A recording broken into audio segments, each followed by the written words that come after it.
Can anybody hear me? Hello, good evening, good evening, good evening. Can we hear me?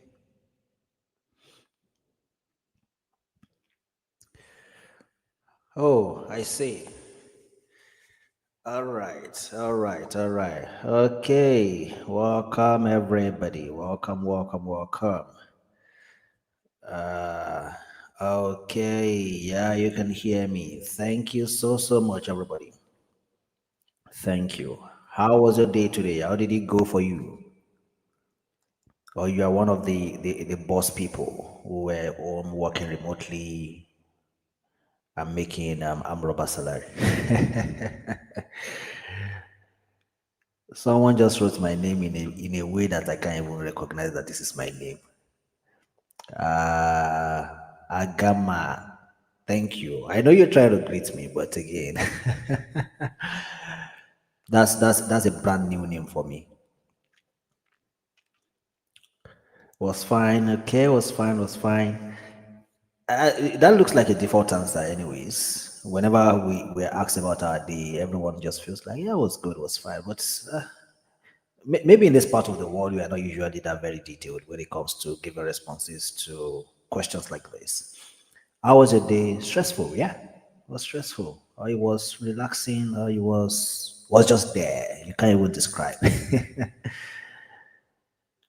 You were sick today. Sorry, sorry, sorry. Mathia, is that you? I suppose. I'm bad at remembering names, but I think I got this. Still on the road, Isaac. Sorry, sorry. Lagos people. I don't need to ask where you work. I don't need to ask where you are. It has to be Lagos, nowhere else. Except maybe you work in Cotonou. It was okay, but traffic was terrible. It was a good one. All right, so welcome everybody. Thanks for joining the session. This is session 3 of our advanced data analysis and visualization course. I want to also assume that the audio is good today, no echoes. Interestingly, I didn't do anything to the microphone. It was just same microphone I used on Monday, same as yesterday, and that's what I'm using today. No settings, nothing has changed. Same environment, but then that is tech for you. Audio is perfect. All right. So this is session 3 of our course. By the end of today's session, God willing, we would have taken 1/4 of what we have for Excel. All right. So we are progressing. We're making progress. And like I mentioned to you yesterday, I wouldn't promise it's gonna get simpler, but it'll get more interesting. If you put your mind at it, you would love what we are going to get to at the end of the training. All right. Are we going to do correction of yesterday's task? Obviously not. We are not going to do that. We won't do the corrections.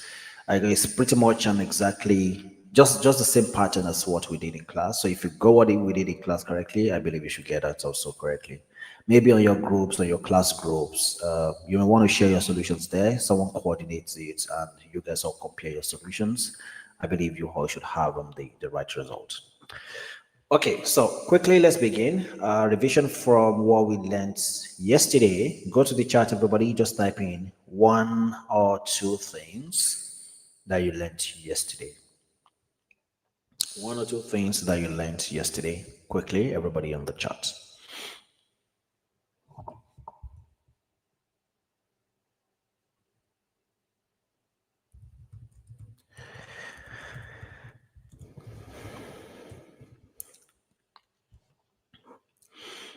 Your data is not always clean. Good, good. Good one to pick. This is your first class, Joseph. Oh, sorry. You have to. You have about 4 hours of learnings to catch up on. You have to do that, otherwise that might cause you some stumbling blocks as we progress.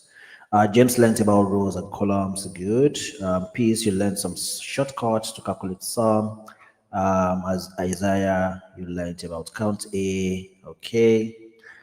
Samuel Large, Luze, ways to analyze data, Super, Fisayo, Ribbon, tabs, groups, and buttons. Daniel, what stood out for you was the auto sum. That's super. Compatibility formula, Lashupo, that's good. I don't care. You learned how to calculate max, mean, sum. I don't care. I suppose this might be your first time Excel encounter, right? It's structured learning in terms of Excel. Patience, Microsoft Excel is an application used to manage and manipulate data. That's good. I'm not sure we've covered. Maybe there's still some areas that people haven't mentioned yet. I'm pretty sure of that. You didn't get a file for yesterday, Elizabeth. Sorry about that. You probably missed some emails, or you're not on the class group. Some craze summation formula. What does that mean, Mr. Olashupo? Which one be some craze? No. We don't do that here. Difference between max and large, Emmanuel. Thanks for that. You talk about pivot table. Yes, I did, but we're not there yet. Isaiah array formula, that's good. We're gonna show some stuff using array formulas. We'll get there. Different ways to create reports. Okay, excellent. Well done, everybody. Thanks a lot for putting your mind to that. So let me bring down the screen and then let's get to work. So what's going on here? So in the last class that was yesterday, we had an introduction to functions. And I mentioned to you that we have different categories of functions. And that already tells you that one of the categories of functions that we have is the set of functions that relate to numbers. And that was what we started yesterday. But I want to bring you back to something very quickly. Also remember that I mentioned to you that whenever you want to do any sort of calculations or you want to write any functions or formula in Excel, there is something that you must first enter into the cell. What is that thing? Somebody should go and type it on the chat. And maybe if you're close by, if you're just the next door to me, I can send you some bread and akara, something, just for dinner, right? Okay, equal to sign. Excellent. So the equality sign, what's even the pronunciation? Is it equal to sign or the equality sign or the equal sign? Which one is correct? I used to teach mathematics, but for some reasons, I didn't even know which one is correct. All right. But I hear all of them. And I'm guessing that if any of my students would be here, they probably would feel like, oh, so now Bobo, our teacher, the Bobo was that time. The guys have no sabi. I sabi, eh? All right.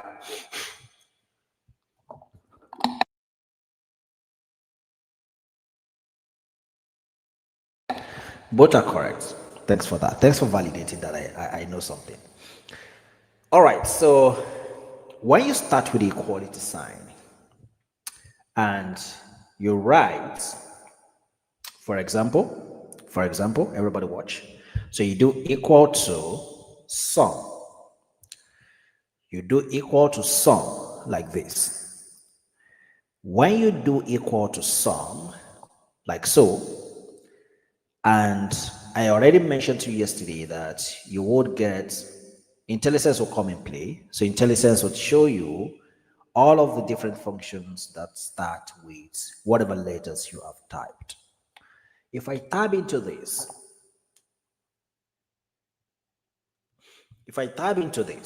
notice something. We have something here at the bottom here. Excuse me. We have something at the bottom here. This guy here. This guy that I just highlighted. This guy is called the function argument or parameters. We can call them arguments or parameters. What does that mean? This is saying that the sum function requires some things to work.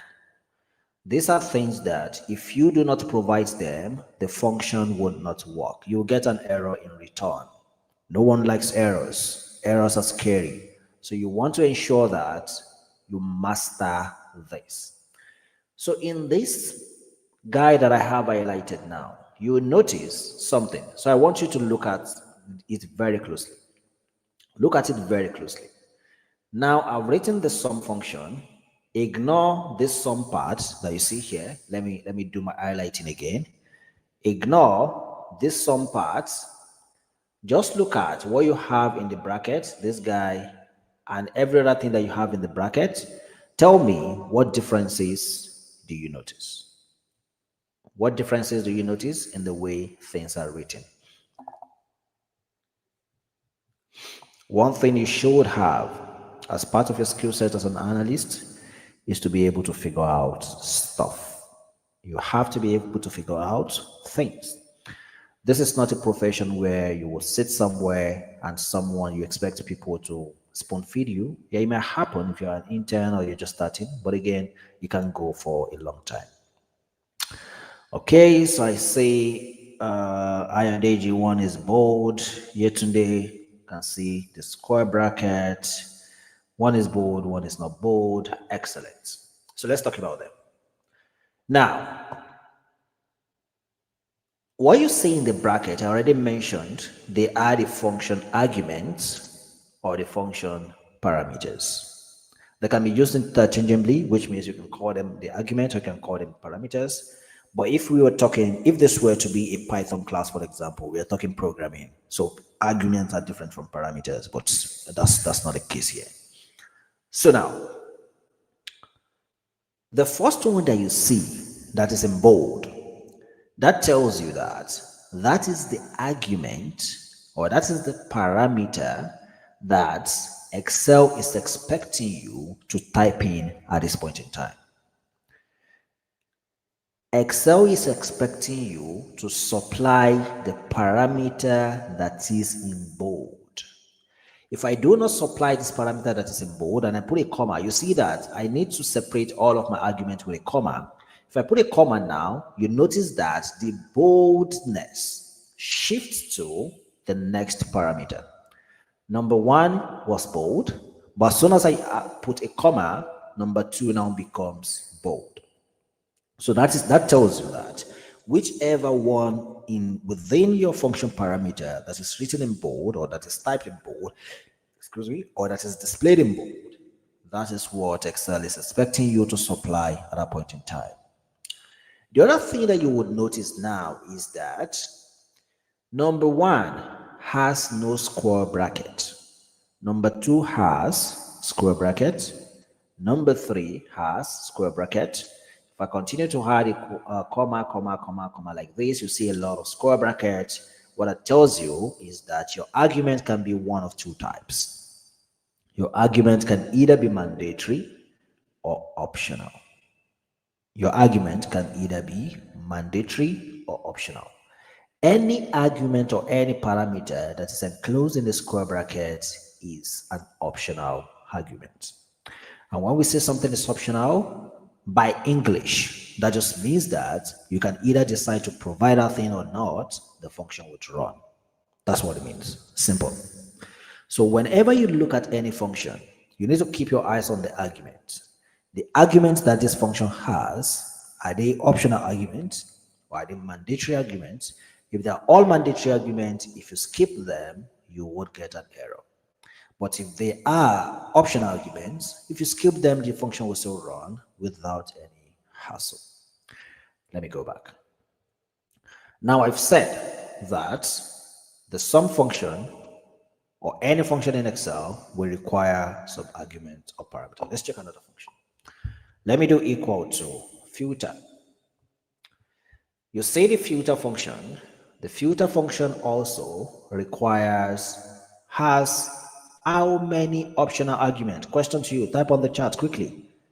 How many optional arguments are in the filter function? How many optional arguments are in the filter function?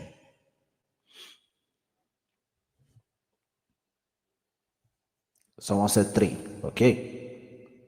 Someone said 2. How many optional arguments?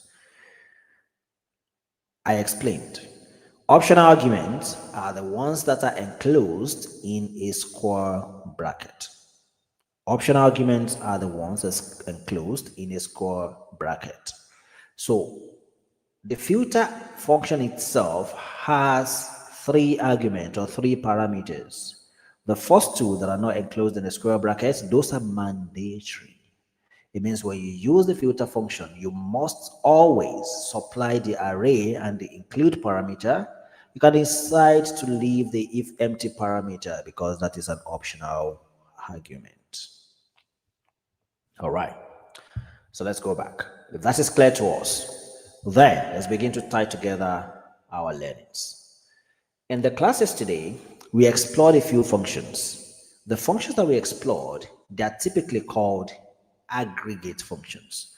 So these are functions that you use to summarize your numbers. These are functions that you use to summarize your numbers.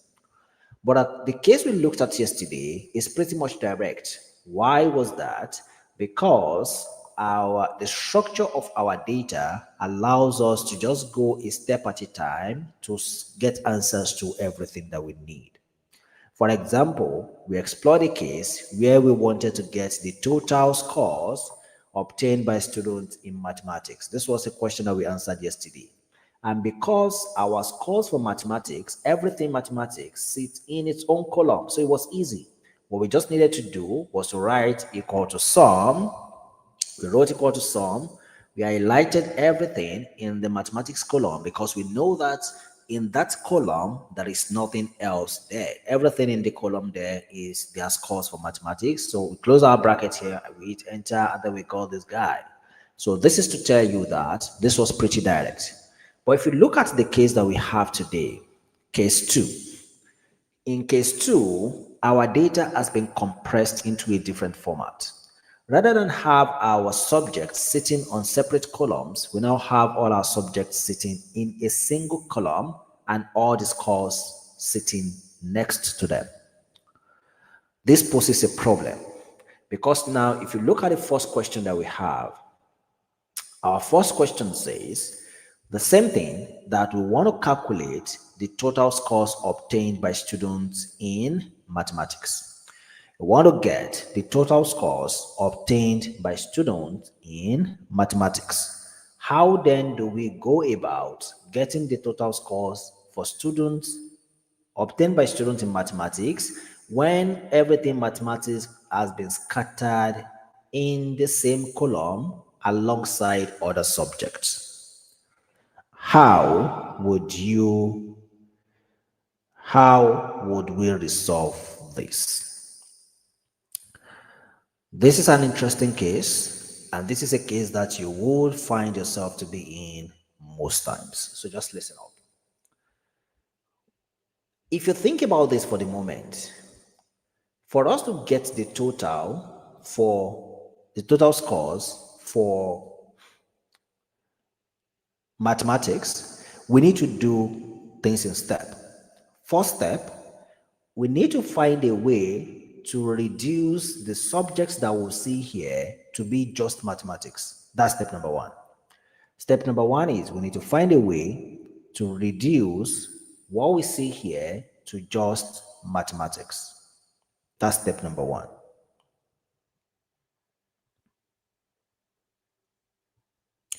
That's step number 1. Then, step number 2 is once we have this to have been reduced to just mathematics, then whatever scores are against it, that is what we now need to add up. So which means that, think about it this way. Let me do something. On a data set like this, if we want to reduce what we see here to only show for mathematics, this is mathematics.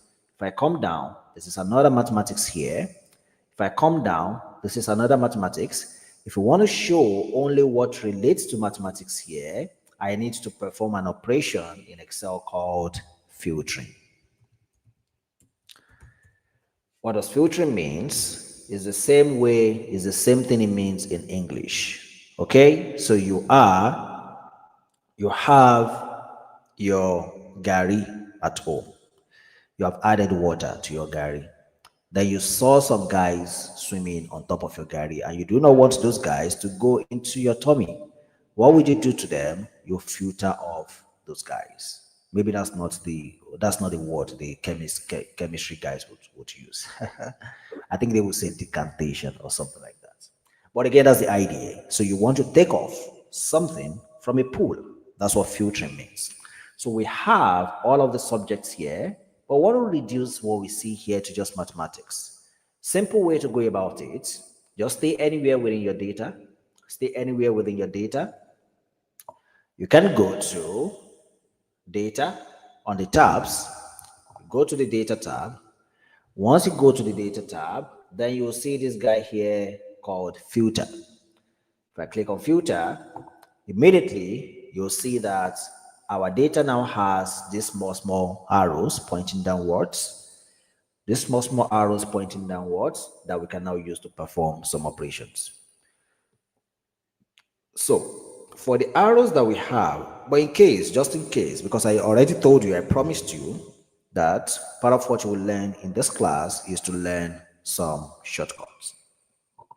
If I do not want to go that route, I feel like if I have to go to data tab, go to click on filter, that's a long route for me. What you can do instead is stay anywhere within your data like this, and you press Ctrl Shift L. L for lion. Ctrl Shift L, that is the shortcut to apply filters on your data or to take it off.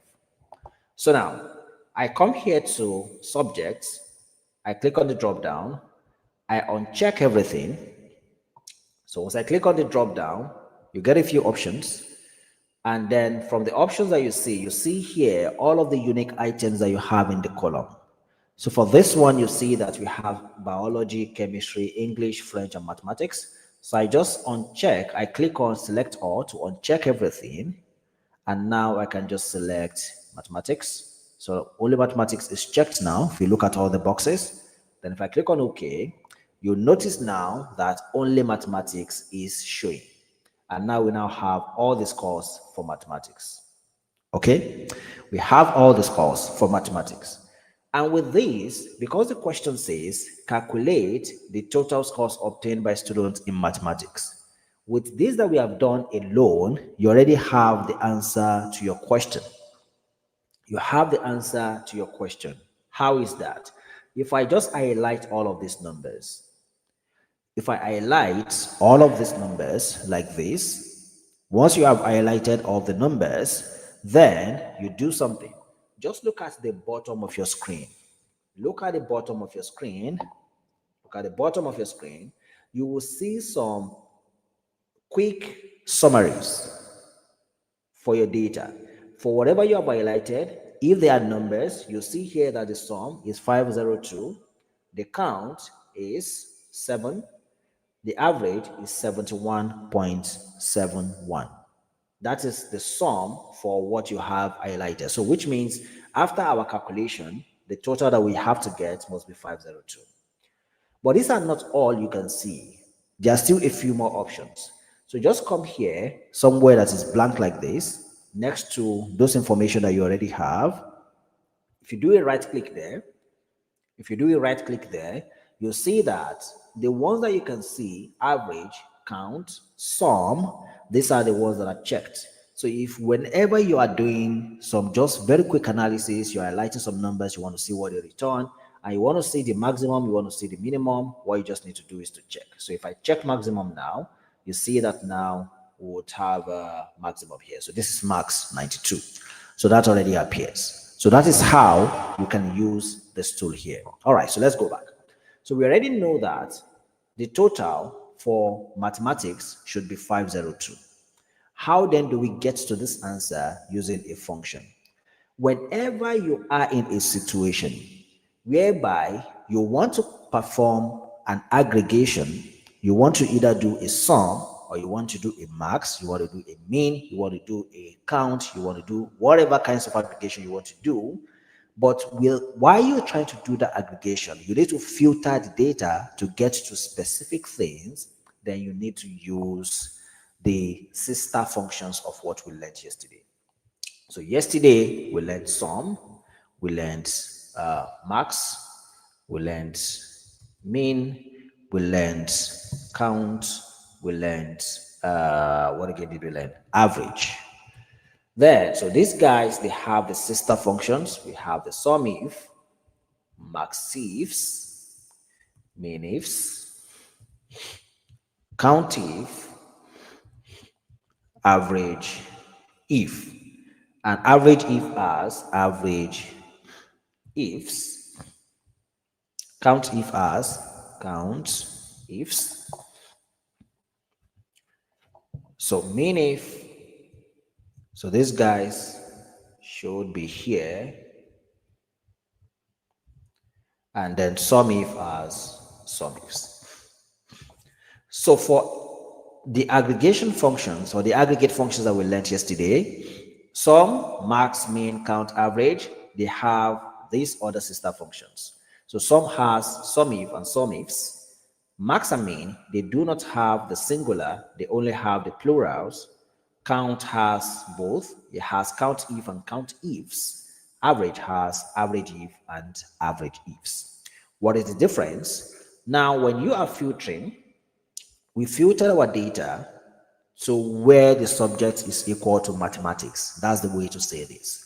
We filtered our data to where it's equal to mathematics. So essentially is that we are applying only one condition. We are filtering our data based on one condition, and the condition is mathematics. So whenever our condition is just one, so we can go by the singular guys, but when you have multiple conditions to apply, you can go by the plural guys. But again, the plurals would also work with one condition. So regardless, you can always stick with the plurals for all of your cases. But it's just good that to know that we have the singular guys. If all of us, all I've said is clear up till this point, go to the chart and type 3.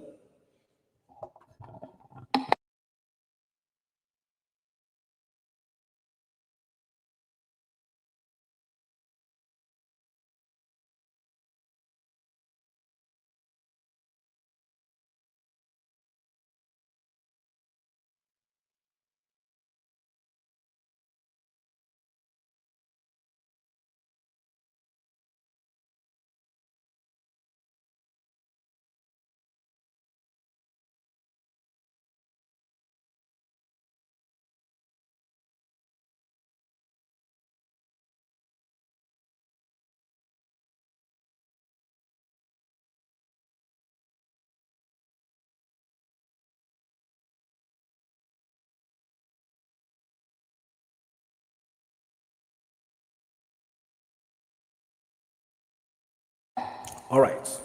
Good, good, good, good. So now, whatever questions you have, like I said yesterday, put the questions together. I'll attend to that when we're wrapping up. So now, so let's begin to apply this, guys.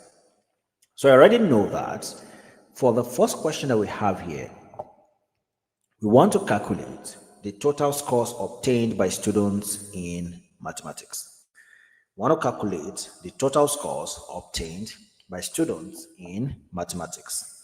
Because we have the clause that we are only considering students in mathematics, for that reason, we cannot use the sum function, rather we need to use the sum if or the sum ifs.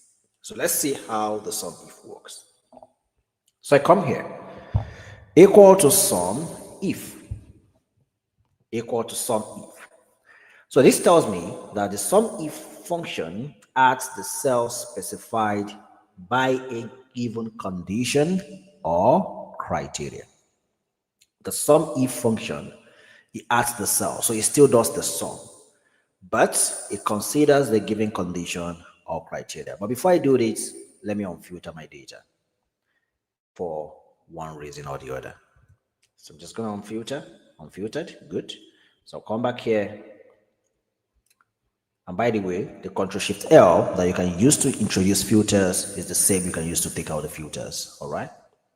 So I do equal to sum. Now, question, How many arguments does the SUMIF function have? How many arguments does the SUMIF function have?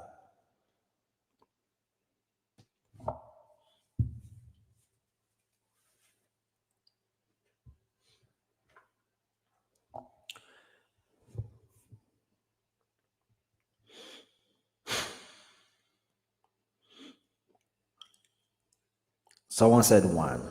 I don't know where you saw one. I don't know. I just don't know. Okay, three. Excellent. Well done, everybody.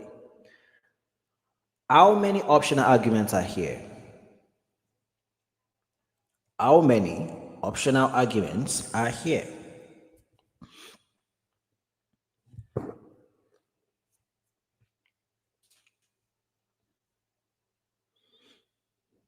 One optional argument. Super. Now, the SUMIF function has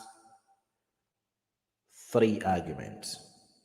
It has the range, it has the criteria, has the sum range. Three arguments. The very big question when you begin to dive deeper into the ocean of functions is, how do I know what range means? How do I know what criteria means? How do I know what sum range means? It is not difficult to know. It is not difficult to know. And I will give you something to always get that. So, because not until you get to a level that you are used to all of those functions, that is when you would have mastered it. And so you already know when you want to use some if the range, you know what to highlight, criteria, you know what to highlight, some range, you know what to highlight. But if you're just starting, it might be something that you need to find a way around. Yes, today's world, there is AI. You can always just go to your brother ChatGPT, go ask say, hey bros, what's up? What does range mean in some? If you can ask, but again, Excel has that tool that gives you that information. Where is that tool? So let's do equal to sum if. Once you tab to select the function, which is SUMIF, once you tab to select the SUMIF function, the next thing you do is to press Ctrl A. When you press Ctrl A for Apple, you get this guy called the function argument box. You get the function argument box. What does the function argument box? What does it do? It tells you for each of the arguments that you have, for each of the arguments or parameter that the function has, it tries to give you a definition for what each of the argument means. Okay, so this tells us that the range argument, for example, is the range of cells you want evaluated. What is the range of cells that you want to evaluate? This will be clear in a moment. If I go here to criteria, this tells us that the criteria, that is the condition or criteria in the form of a number, expression, or text that defines which cells will be added. The criteria is the condition or criteria in the form of a number, expression, or text that defines which cells will be added. Let's see the last one. Sum range. This says these are the actual cells to sum. These are the actual cells to sum. If omitted, because sum range is an optional argument, so when you omit it, the cells in range are used. So when you omit the sum range, it goes back to use whatever you have put in the range function. And this is a very important learning that you must have. For every or for most optional arguments that you see in Excel when you're writing functions, they many times would have a default thing that's they have a default value. So when you omit them, something happens by default because it has been programmed that when it's omitted, you use something or do something instead. So you need to understand whenever you are working with functions that have optional arguments and you decide not to supply the optional argument, you need to know what the optional argument will default to, because whatever it defaults to is what will be used in the calculation when you omit it, and that might not necessarily be what you want to achieve. So let's go now. So now the range, it says, is the range of cells you want to evaluate. So think about it this way. The range is the range of cells that contains your criteria. That's all. So where is that column that has your criteria? That is what the range means. So I'm just going to leave this here. I'll go to my data. The column that contains my criteria is the subject, because that's where I will find mathematics. So I highlight everything in subject. So once I've highlighted everything in subjects, look at it. So it already gives me a sample of what I've highlighted. So it says I highlighted all of these guys because it's truncated somewhere. Then the criteria. I know that I want to sum up the total, the scores for mathematics. So the criteria will be mathematics. You have two options. I can either type mathematics myself, but whenever you type a text, you type something of text data type, you need to wrap it in double quotes. That's what we tell Excel that you've typed in a text. And immediately when I type mathematics like this, you see that it already shows here that mathematics is what I typed. Optionally, which is what I will advise most times, if your criteria exists in your data, just point to that cell that has it. So you can look at any cell here that has mathematics, click on that cell, and that picks up the value. And you see that it sees that I selected D8, and then you already picked that D8 refers to mathematics. Sum range, that is the actual cell we want to sum. So that is the column with our scores. And one interesting thing again here is that when you use the function argument box, before you close the function argument box at all, you already know whether your calculation will return an error or not. And for this case, you see that our calculation will return 502, which is correct, as we had seen earlier. And so I can just say that, okay. So when I click on okay, that commits the results, and now we are good. So we see here that 502 is what it returned. So this is using the SUMIF function. I will do it one more time, but this time around without the function argument box. So if you didn't get it the first time, you have to get it here. Pay attention. If you need to eat something, I don't even want to tell you to go and eat. I don't know why. So now let's do it again. So I do equal to SUMIF. The range, that is the column that has our, yeah. So I come here,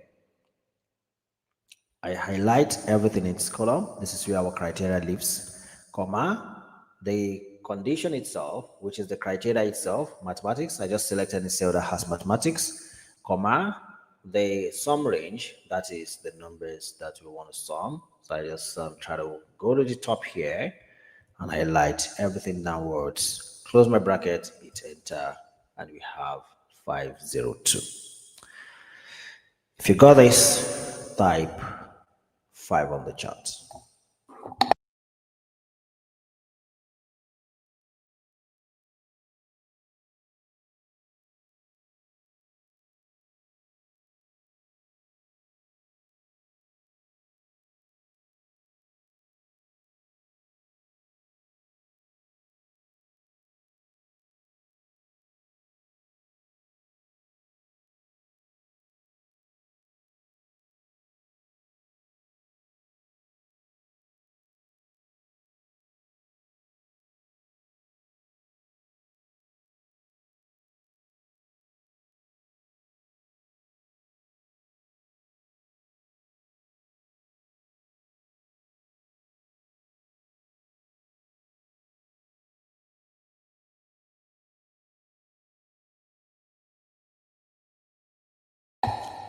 Okay, thanks. So if that was clear, then quickly everybody try out the third question What is the average score of students in English? What is the average score of students in English? When you have your answer, paste it on the chat.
I've seen two different answers so far.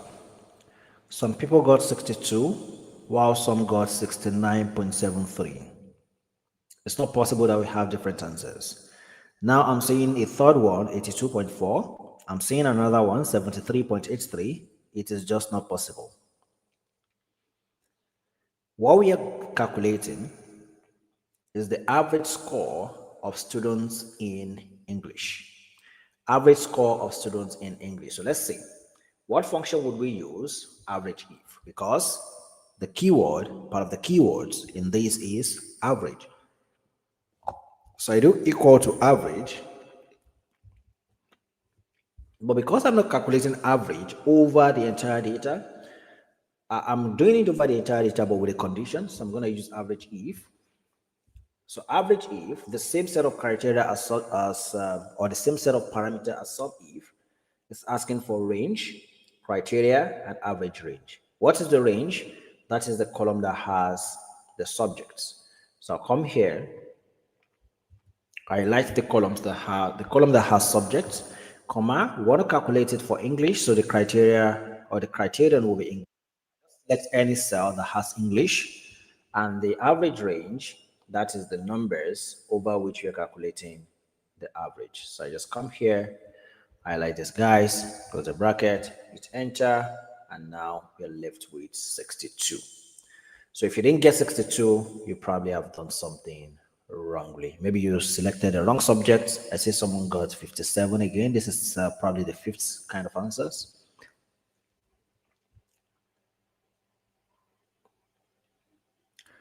All right. Another question to you quickly. This row 43, where we have how many students are in class, change it to how many students offered biology. How many students offered biology? So you get answers to that quickly, everybody. So calculate it. How many students sat for biology exam?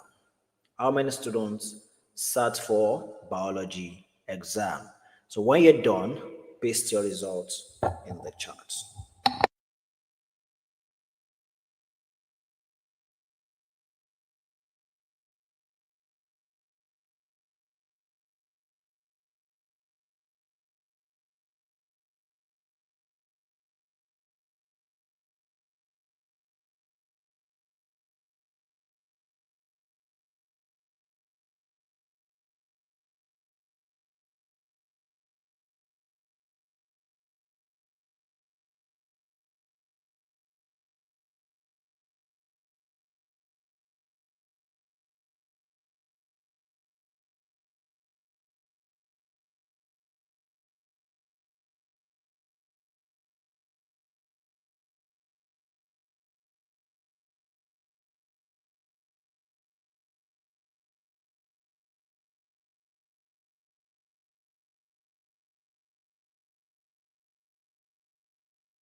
Olayemi, I see you got 30. Could you please paste your formula on the chart? Let me see what you calculated exactly and why you got 30. I'm seeing a lot of 6, that's why.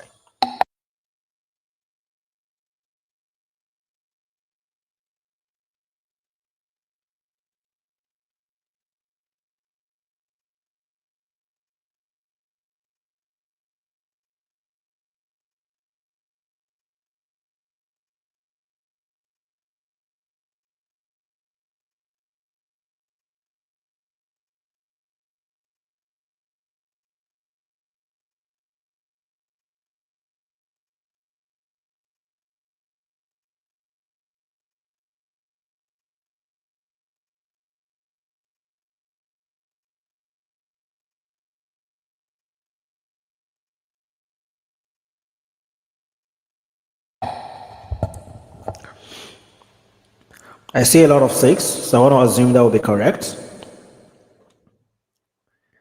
I see a lot of 6, I want to assume that will be correct. So let's do this. How many students are in the class? So if I come here, offered biology, so I do count if. Why are we doing a count if? That is because the question is how many students? That's the question. How many students are in class? So I come here count if. What is the range? The range would be where our subject is. So I light the range like this. And what is the criteria? The criteria is biology. So I just select any cell that has biology, close the bracket, and I hit enter, and I get 6 in return. If it is clear to you up till this, please go to the chart and type 7. Type 7 on the chart if it is clear to you up till this point. Thank you, Adekunle. Thank you, Lisi. It starts rolling in fast.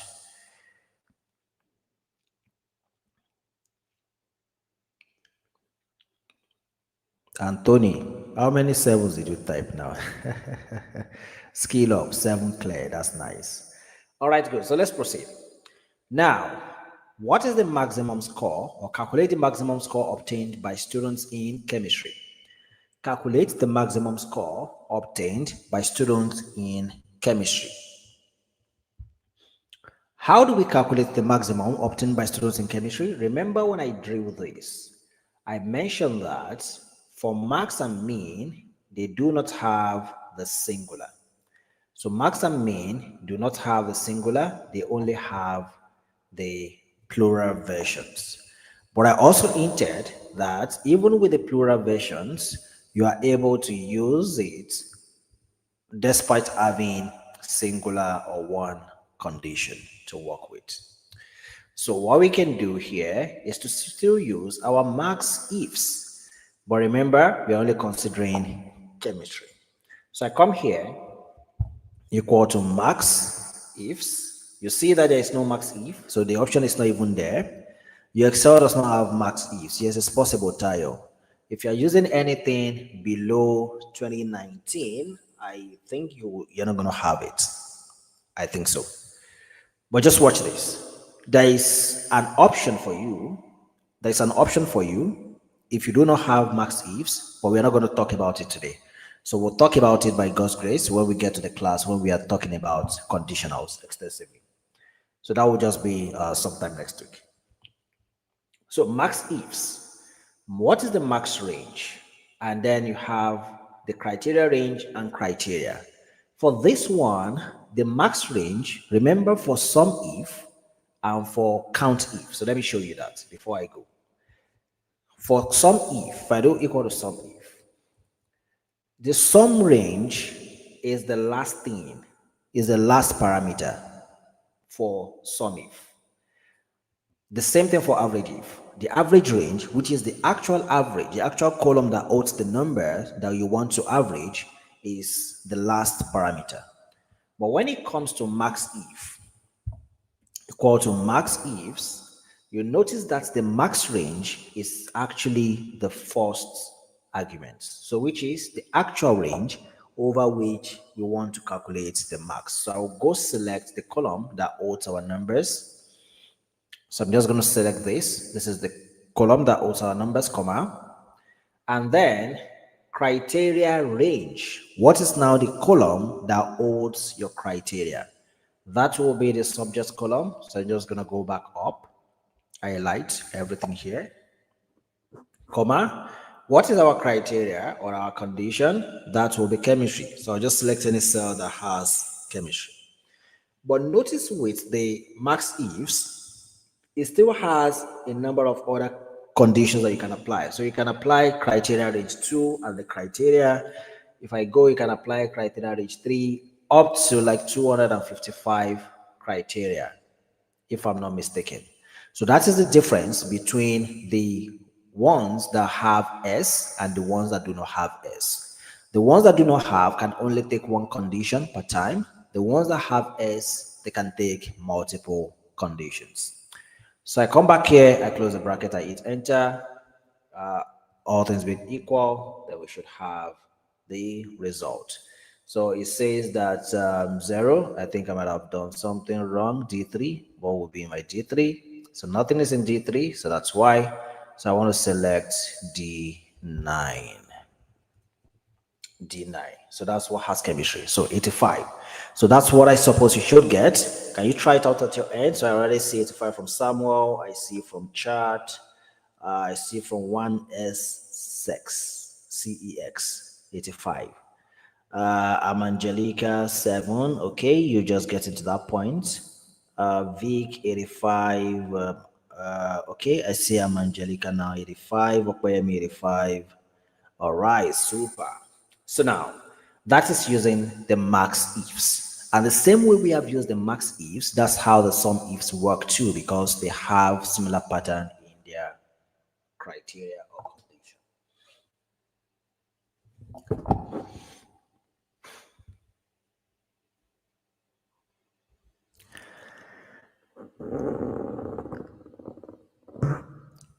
Yes, Mofoluke, I think that should be correct.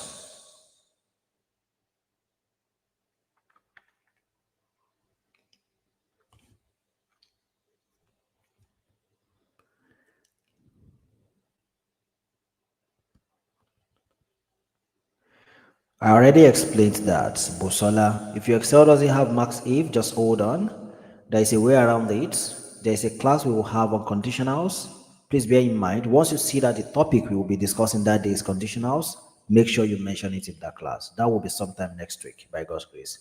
Amma Grace, you got value error. Can you copy your actual formula and paste on the chat for me? You probably have omitted something somewhere, or you included a comma that was not necessary.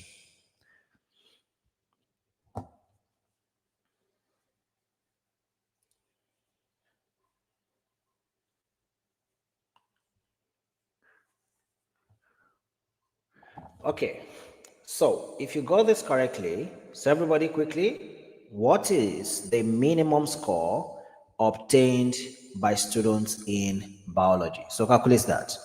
What is the minimum score obtained by students in biology? What is the minimum score obtained by students in biology? I see 66 from Moses, Okpeyemi, Glory, Mary, Tosin, Fisayo, Stephen, Marthia. Okay, well done, people.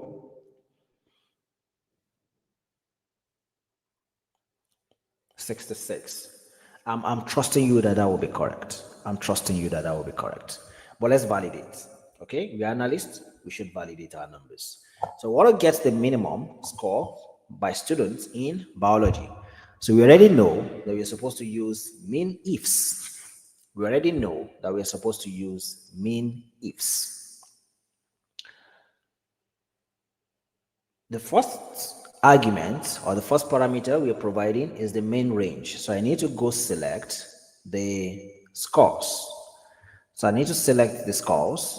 This is the range over which we're going to calculate the mean. I don't care, Ayobami, you got 40. Maybe you need to check something. I suppose 66 would be correct because that's what a lot of you got. But let's see. Then the criteria range, that is the subject. So I highlight the subject, and we are considering biology. So I'll just pick a cell that has biology, close the bracket, hit enter, and I got 66. So 66, that's what I got. Thank you for that, Paul. Yes, like I mentioned earlier, you can either point to a cell that has that your condition, or you type it out yourself. But if it's a text, you need to put it in double quotes. So that's the lesson there.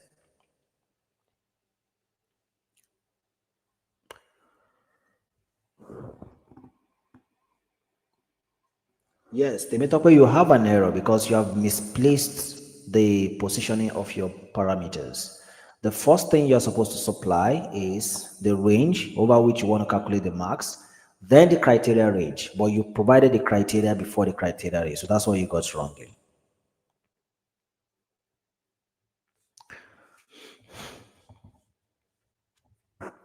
So it has to be the range over which you want to calculate, comma, the range for where your condition is, comma, the actual condition. So that's the sequence.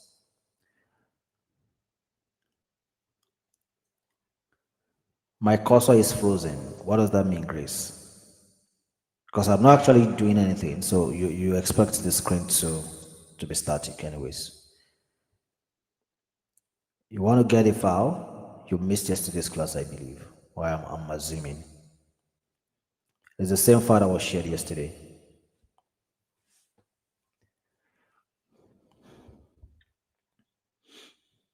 All right. So let's see, what more do we have here? What is the fourth highest score in mathematics? What is the least score in chemistry? Let's save this two also for that particular class. Let's save it for them. All right, so let's do this. Classwork, quickly. Now, let me give you like 3 questions. Question 1. Question number 1. Calculate how many students scored above 50 in all exams? That's question number 1. Question number 2.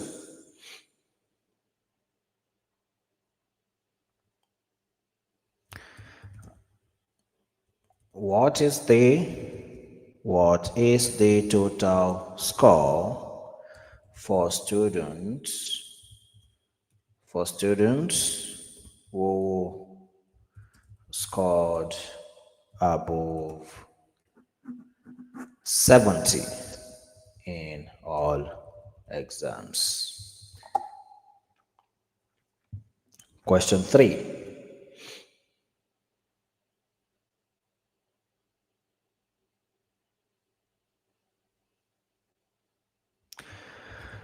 What is the minimum score for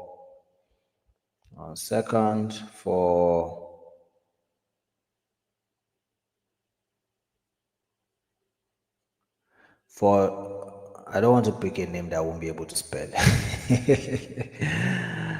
All these names are looking scary. Which one will I be able to spell like this? Yeah? Oh, wow. Okay, Galen Rivers. I think I should be able to spell that one. What is the minimum score for Galen Rivers in English? All right, so people attempt these 3 questions. Make sure you have completed everything before you pay. So you are pasting a single answer for all 3. You are pasting a single answer for all 3. So make sure that you have completed everything before you paste your answers. Emmanuel, I didn't ask for the function to use actually. It's to get the answer.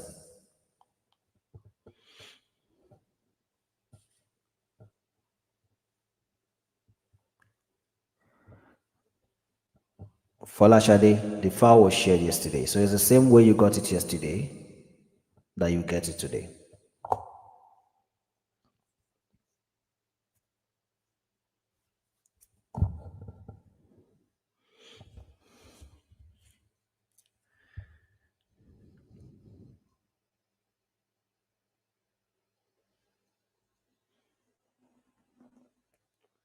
Okay, I get now, Emmanuel. You were not in class yesterday, so you've missed a lot, sorry. You have to go watch that one so to understand what we are doing today.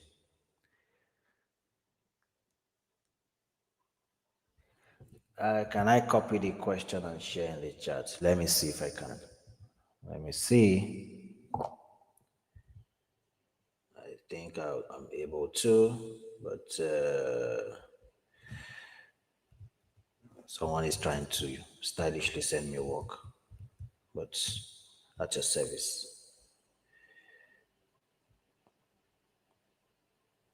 I've done that, ma. Midi.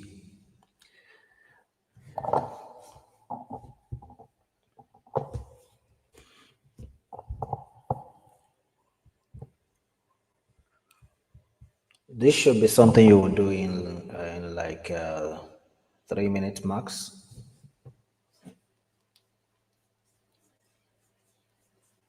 But the first thing is you need to understand the question to know what function you are actually supposed to use.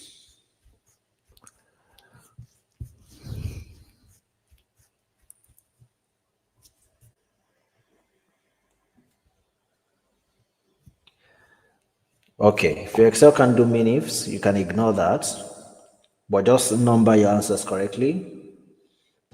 Number your answers correctly.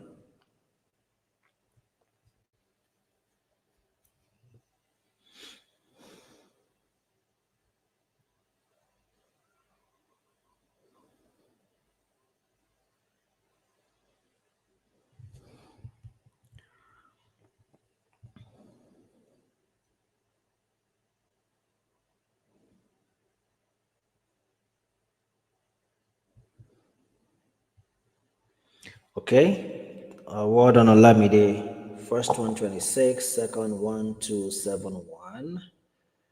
Okay, third 40. All right, we'll confirm.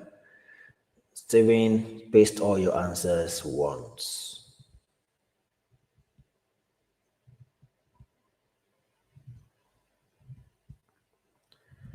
How do you know if the data is clean or dirty? Interesting question.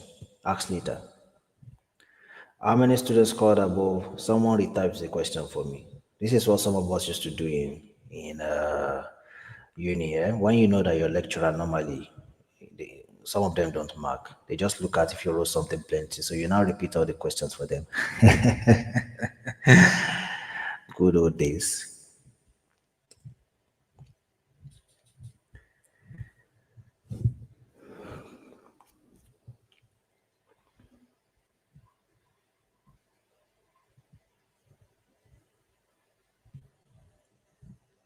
So I'm waiting.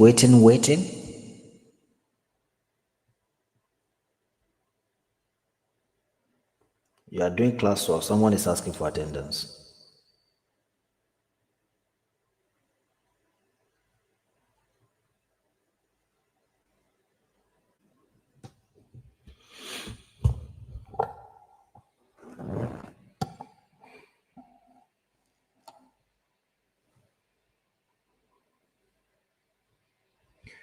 Okay, thanks, Kinde. NCAX, well done. I don't know what's correct or not, but it looks like some of your answers are looking more like it.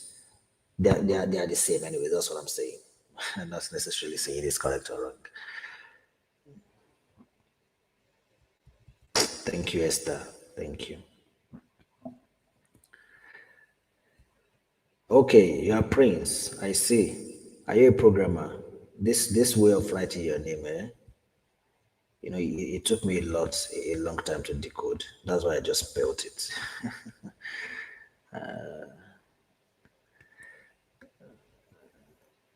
What is the question? Is on my screen. Okay, well done, Julius. Well done, Jessica. Ants Green, I see. Mr. Prince, come and teach us coding. What language do you write?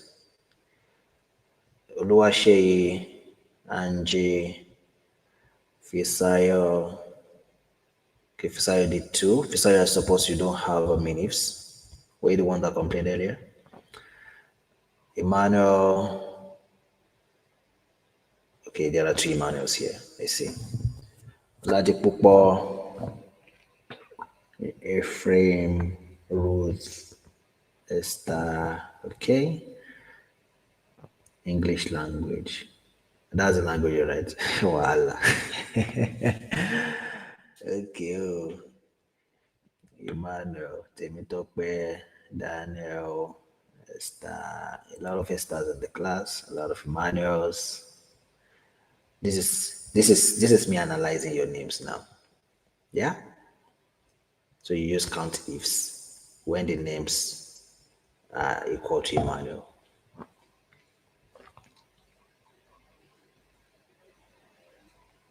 Olayemi Bello. That sounds like my former boss's name. I'm sure it's not the one, anyways. I'm sure.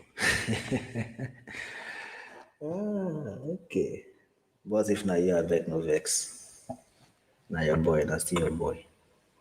So I'm giving a minute more. Just want to see if we'll get a few more responses.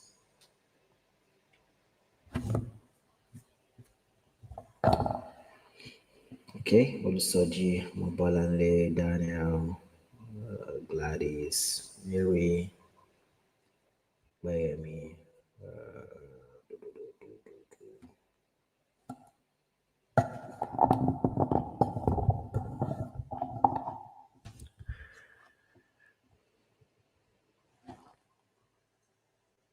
Okay, so let's find solution to this. Let's find solution to this. Well done, everybody who has attempted this. First question: how many students scored above 50 in all exams? That's fine, Solomon. Well done. Work in progress. Okay, well done, Victor. How many students scored above 50 in all exams? For those of you that you have pasted your answer, paste in your chart, in the chart, the formula you used for the first question. Quickly, the formula, what formula did you use for the first question? Paste it in the chart.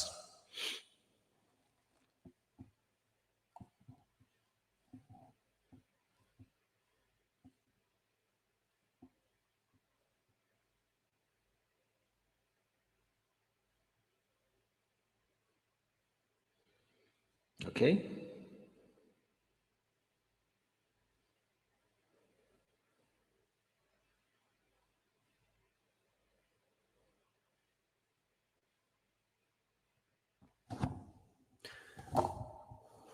Okay, so I see some of you use count if, while some people used count ifs. All right, so let's see. Now, for this first one, what is the solution? So let me just put the solution behind. Okay, let me take all these numbers. I'll put the solution here.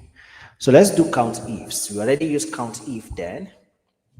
So let's do count ifs. So for this, we said that we want to get the number of students who scored above 50 in all exams. In all exams means that we are not considering whatever subject. So we are ignoring the subject. So the only thing we are considering here is the scores. And we want to narrow it down to count only those that scored above 50. When we say something is above, there are mathematical operators that we need to be aware of. And this is some sort of a revision for you guys. So this are things that we learned in elementary mathematics. So when you're doing ratios, you're doing, what are those things? I've forgotten some of these things though. Interesting.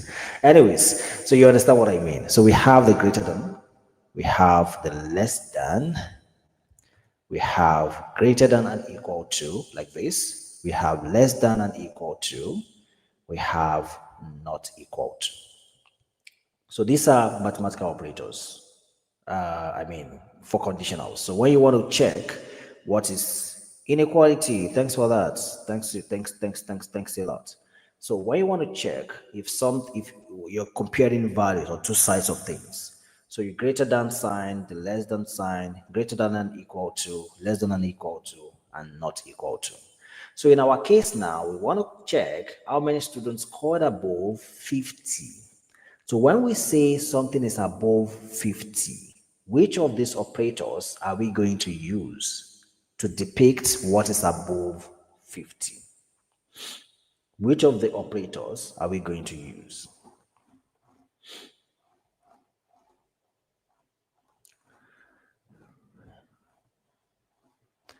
Okay, I say greater down, I say greater down.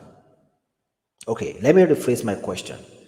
If I'm saying that, if I want to include 50, like in the statement, would I use greater than with 50? This is my condition now. Would I use greater than with 50, or I use greater than and equal to with 50 to implement the condition that we have here? Which one would I use? Okay, greater than 50, greater than and equal to,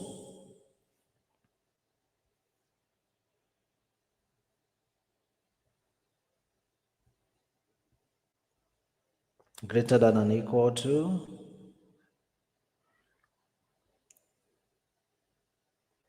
okay. So when you say greater than and equal to 50, the question is how many students scored above? How many students scored above 50 starts from where? That's the next question to you. It means how many students scored above 50? What is the first number we want to consider that would fulfill this condition?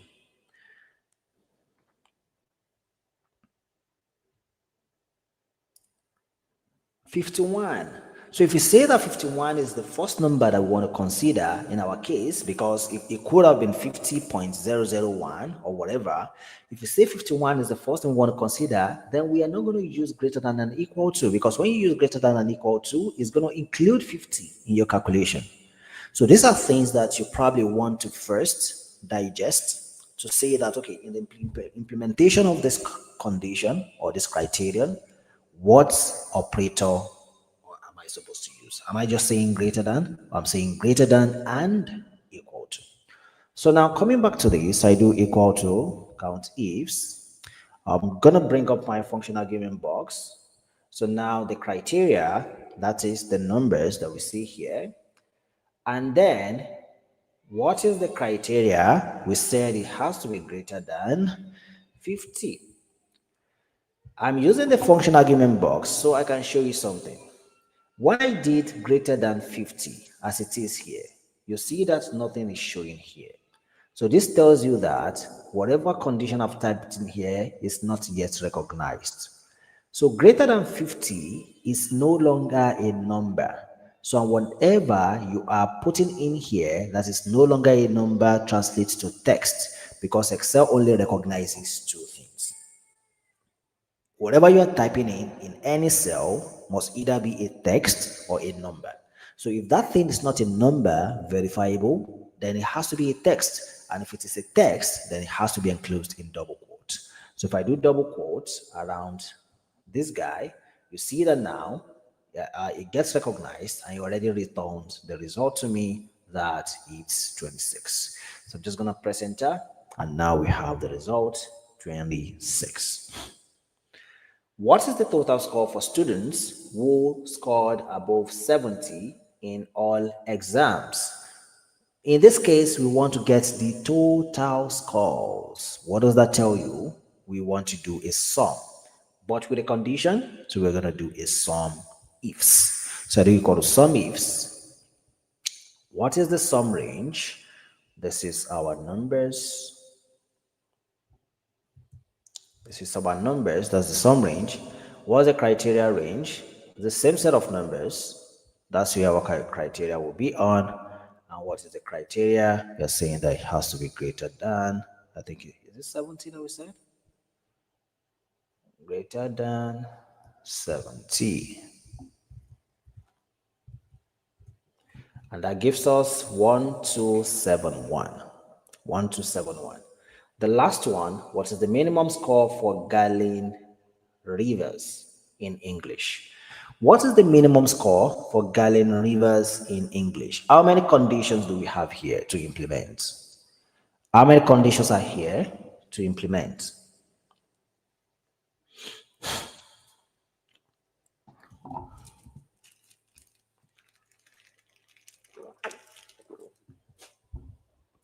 Yes, Opayemi, we have two conditions.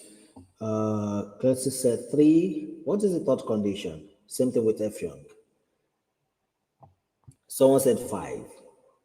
Five conditions. Yeah. I'm hoping you are not counting the words. Two conditions. So there are two conditions. What is the first condition? The score has to be in English, and then the score has to be for Galen Rivers. So that's what we are. So the minimum score here that would have confused a few persons is just what exactly the exact thing that we want to get. It's not a condition. So the minimum score is more like saying, what do you want to return? Minimum score. But how do you want to return it? We want to return the minimum score for Galen Rivers. That is first condition. In what subject? In English. That's second condition. So we have multiple conditions. So I do mean ifs. What is the range over which we want to calculate the mean? Excuse me. That's the scores. Then the criteria range one. That is where the name, the student is Galen Rivers. So I'm just going to come here to names. I highlight it like this, and then I select Galen Rivers.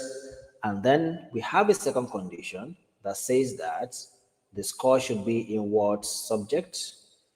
That should be in English. So I'll come here to the subjects column. I will highlight it and then I select English. Close my brackets, hit enter, and this gives us 40. If you got all this correctly, give yourself a pat on the back. You've done well. You've done well. You've done well.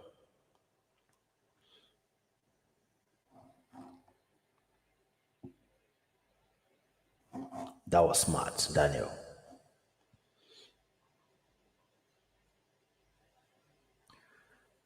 Bemisola, I give you that to do first. That question that you're pushing to me, try it out first and show me what you got.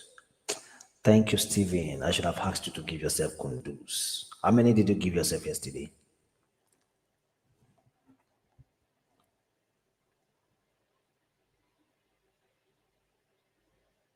What if you want to get the name of the student and not the score? We'll get there. We'll get there. Don't rush. Don't rush. We'll get there.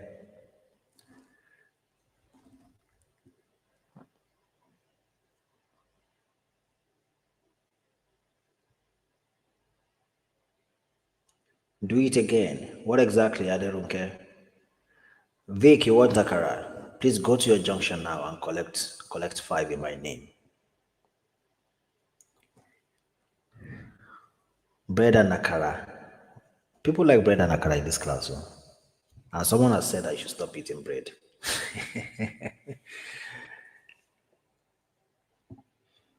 Yeah, Emmanuel, that works. That works.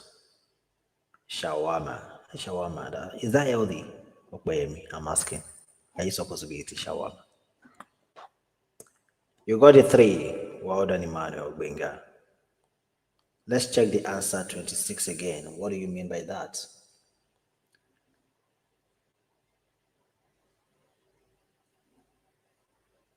Prince, very healthy. Okay. Prince, that's a programmer, is telling us something is healthy. How again? A pat on the back. Okay, thanks for that.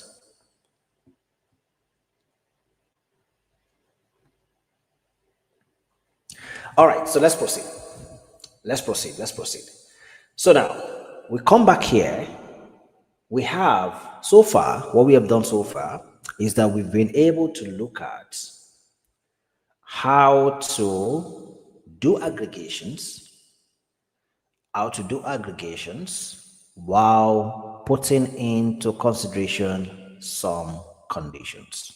That is all we have done so far. Yesterday was no condition. You just want to do aggregations over your entire data set. Today, you're doing aggregations, but we are limiting it, narrowing it down to certain subject areas, which is more like saying that we are filtering down the data to certain things. Let's do one more thing, and let me show you why we need to do that thing. So I'm just going to do something. Let me duplicate this worksheet. So I come here and then let me try to do this. Take this die down, go back up. So sort of clean this out. Let me do.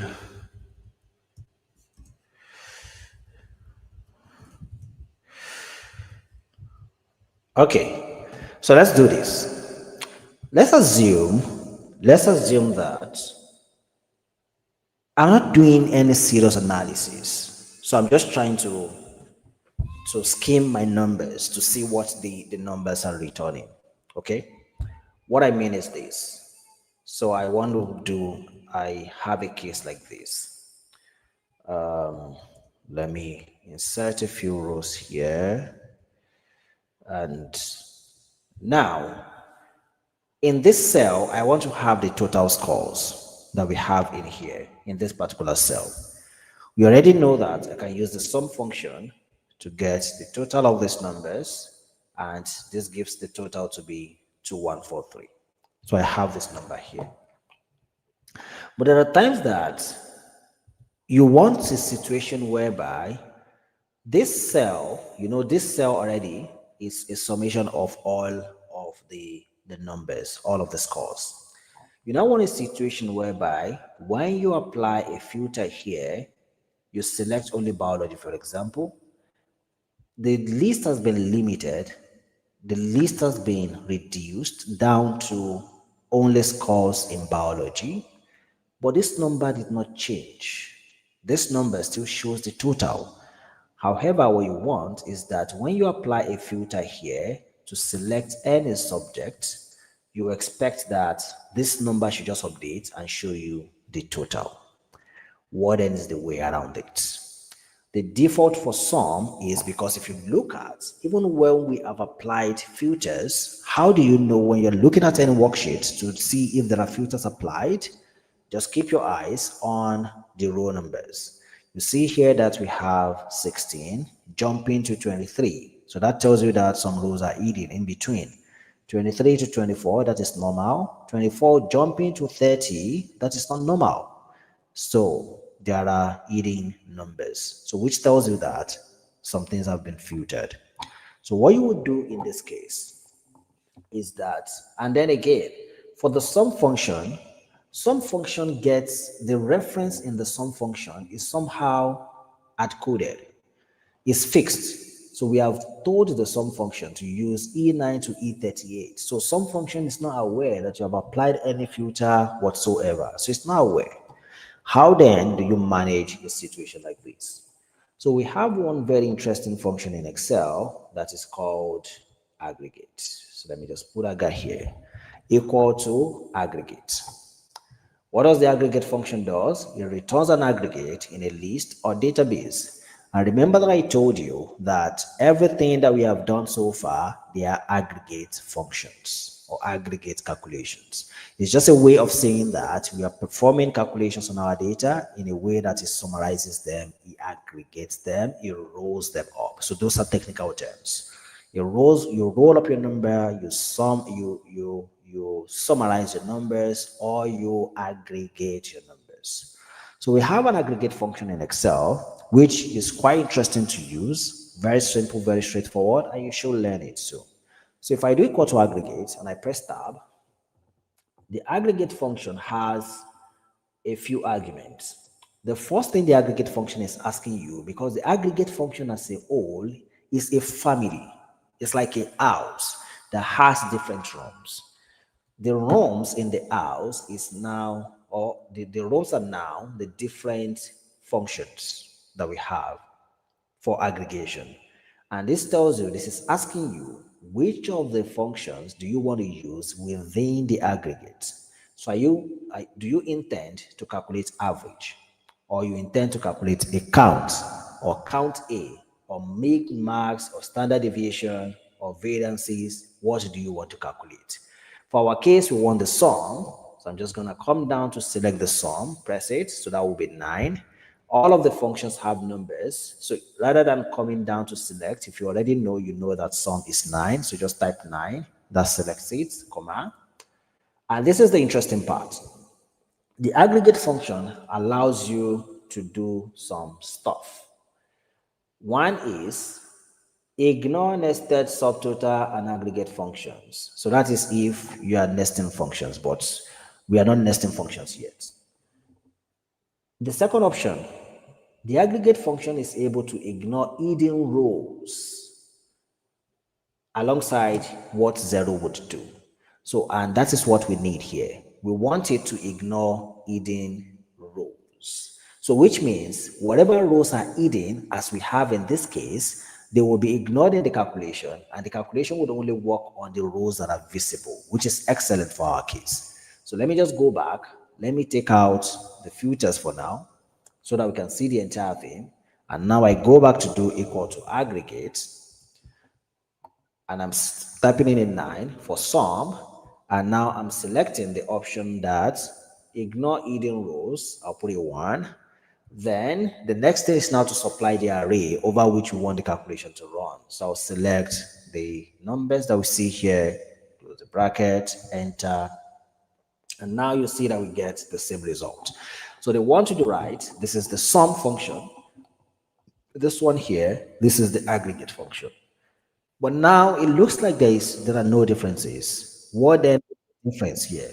This is when we see the difference. If I go here now and I change this to biology, I click OK.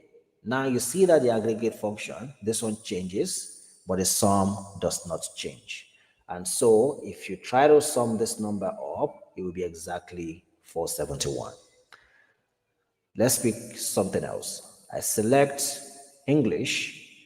Okay, now English is 310 because it has ignored all of the hidden rows. I should do it again. Look at it just the last time. Equal to aggregates, but let me unfilter this first. Equal to aggregate 9, that is the sum, comma, ignore hidden rows, that is 1, comma, array, this is what we are considering. I'll hit enter. Now we have 2143. If I now apply filters here, I select mathematics. Okay. Now you see here 502, this one updates, this one stays fixed. So whenever you are in the situation where you are running calculations, but you want your calculation to be over the visible rows or records alone, whatever has been filtered, you don't want it to consider them, then you should go use the aggregate function. That is what you should use. But there is something else. Let's do this. If I do something here with any of my numbers, if I do equal to, what is 5 divided by 0? Everybody. Let me see who remembers some of their mathematics. What is 5 divided by 0?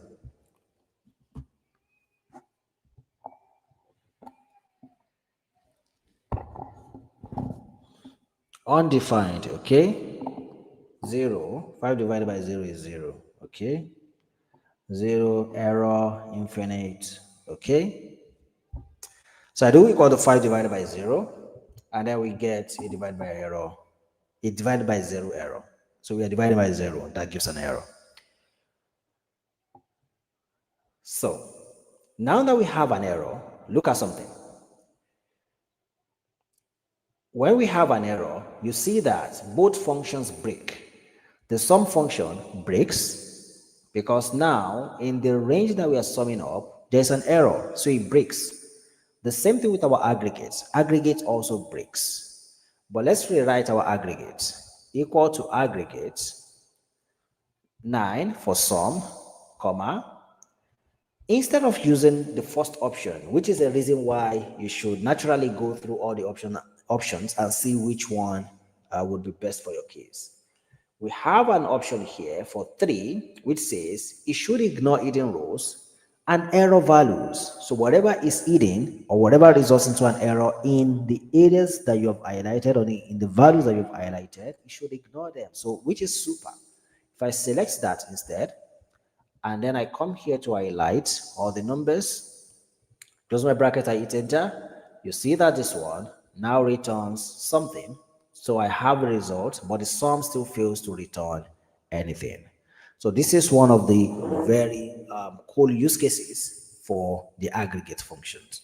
So whenever you, depending on the kind of analysis that you're doing, maybe at some point you think that you might be dividing by a 0, or you might be doing something that might return an error, and you still do not want your aggregations to break, then you can go the route of using the aggregate function.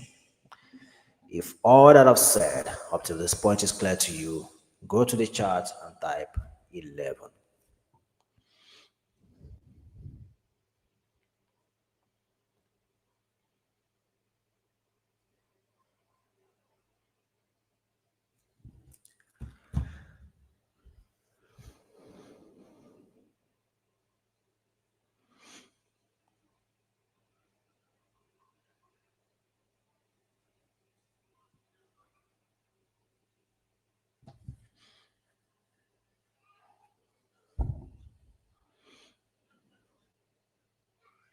Okay, interesting.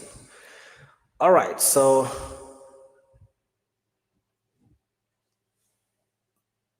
all we've done so far, we have tried to look at the most common aggregate functions. We looked at the sum, the mean, the max, the count A, then the large, the small. Then today we went over some ifs, some ifs, min ifs, max ifs. Then we did count if, count ifs, and average ifs, and we shut it up with the aggregate function. These functions are more than enough to solve most of the elementary issues that you have aggregating numbers, and even some seemingly advanced ones if you know how to interpret the questions correctly and you know how to combine the functions you have in your arsenal to the case that you have at hand.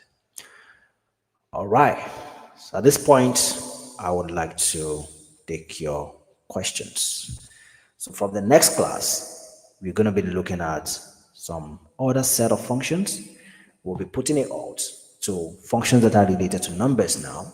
We go over functions that are related to text, functions that are related to dates, functions that are related to a couple of other things that you might want to do in Excel.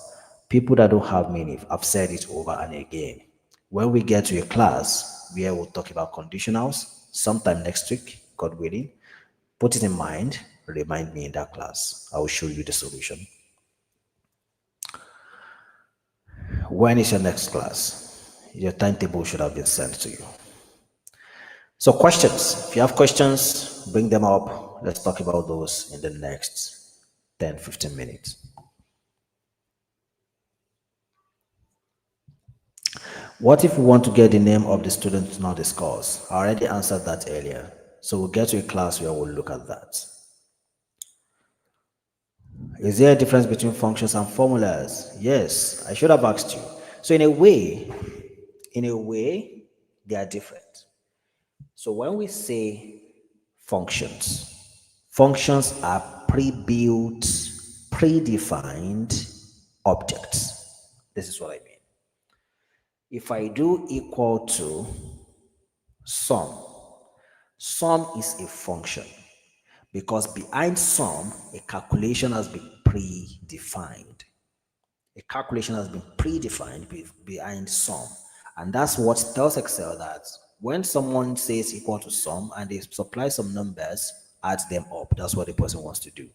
When someone says equal to average and they supply some numbers, calculate the average of those numbers. That's what functions are. They are predefined objects that are supposed to do certain calculations. But when we say formulas, formulas are more like expressions. So you are doing A plus B plus C plus whatever you're doing, those are you applying some formulas. So you know about quadratic formula, you know about polynomials, you know about all of those things. Those are more like formulas. So which could in some ways have some functions in them. But essentially, it's anytime you use the equality sign, more often than not, you want to write a formula.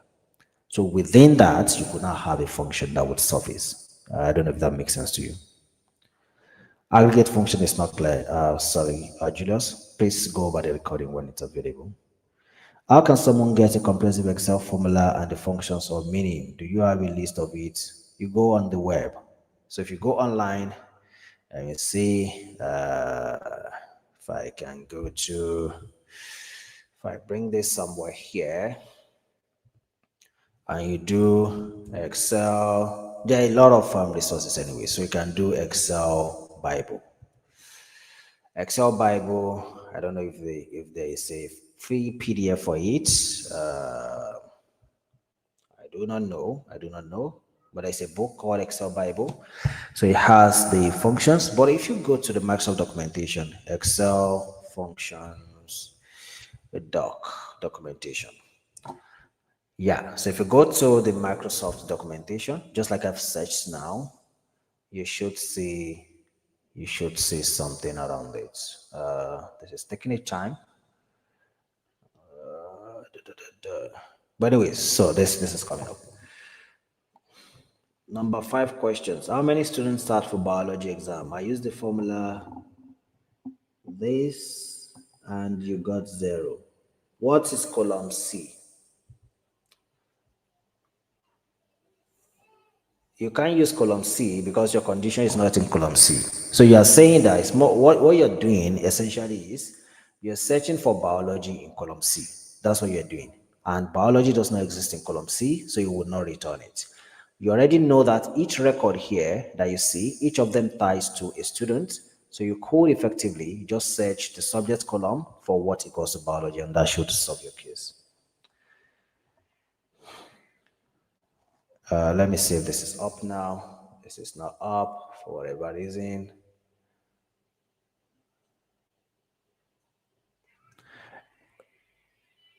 Yes, if you don't have aggregate function, that's because of your version.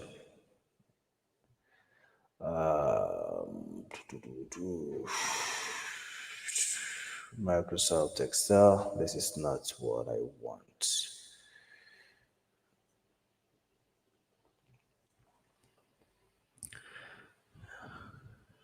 You couldn't find my name on LinkedIn. A lot of people did. So just the way you see my name on the call now, that's what you should search on LinkedIn. You'll find it. Hold on. Let me do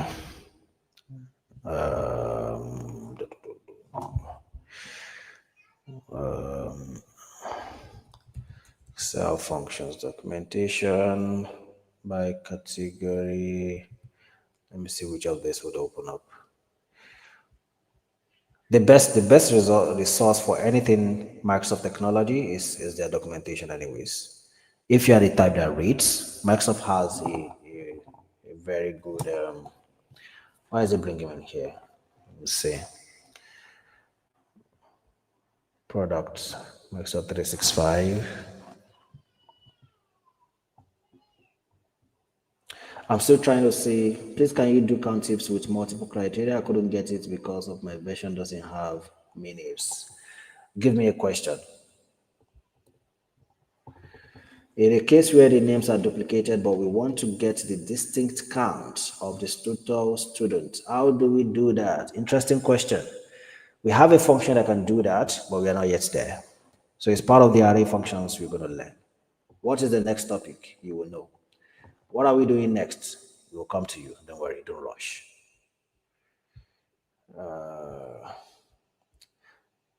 I'll try to find the actual link for the documentation. I don't know why it's doing this. If the figures in the score columns are gotten with formula, will the aggregation function identify such numbers? Yes, the function identifies the result, not necessarily the formula behind it, if you understand what I mean. So it's a case of whatever we see here, whatever we see here is effectively what the function would see, not necessarily what is behind it. Can you practice with just a phone? No. Even if you can use WPS or Excel on your phone, that won't take you anywhere. So it's not advisable. You should use a laptop.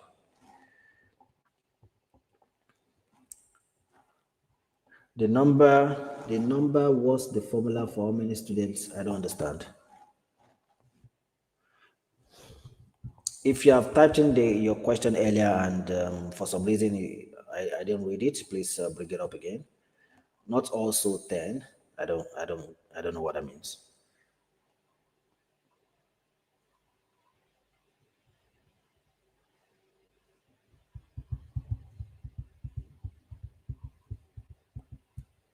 Looks like there are no other questions. Yeah.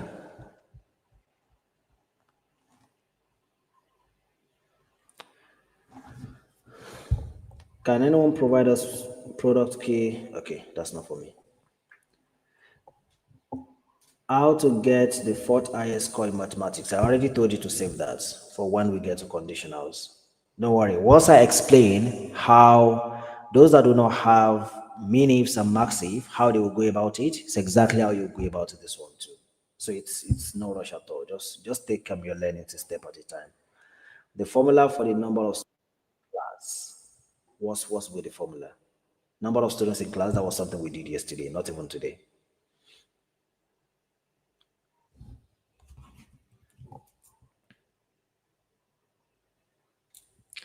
My aggregate function is not reflecting when I filter. Your aggregate function is not reflecting. You do not have the aggregate function, or is doing something else. You're still having issues with the max saves. Please go back to watch the recording of where we talked about it. You are not doing something right. And I remember I explained earlier then what you might be doing wrong if it was you.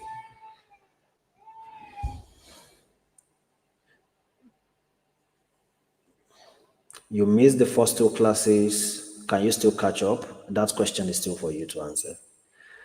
How can you trim spaces in a row? We'll get to that. Don't rush. So when we get to the functions that relate to text, we'll do that. The question that required min-ifs but changed for redo the question that required min-ifs but changed for count-ifs.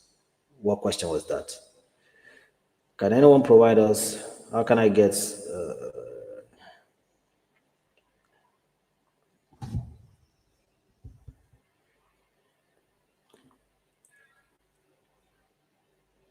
Yeah, the cell vanishes because the cell is in one of the hidden rows that you filtered off now. That's what happens.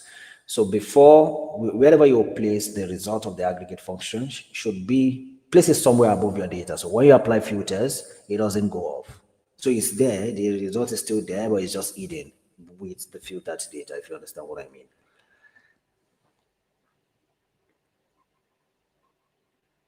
In a case where we have more than 1,000 student scores, are we still going to aggregate? It depends on what you want to achieve. So what exactly do you want to achieve? What is the difference between count A and count ifs? Count A does just count. Count ifs count with conditions.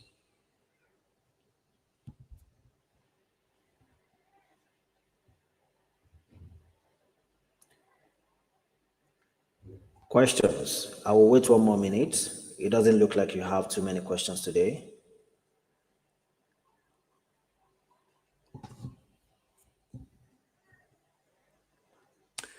Okay, so for those of you that you've missed some classes, you have the rest of the week to catch up with whatever you have missed against next week. If you missed all the classes this week and you're not able to catch up and you come to class next week, I am not so sure if you'll be able to cope. All right, thanks everybody. We'll see you next week. Enjoy the rest of the week.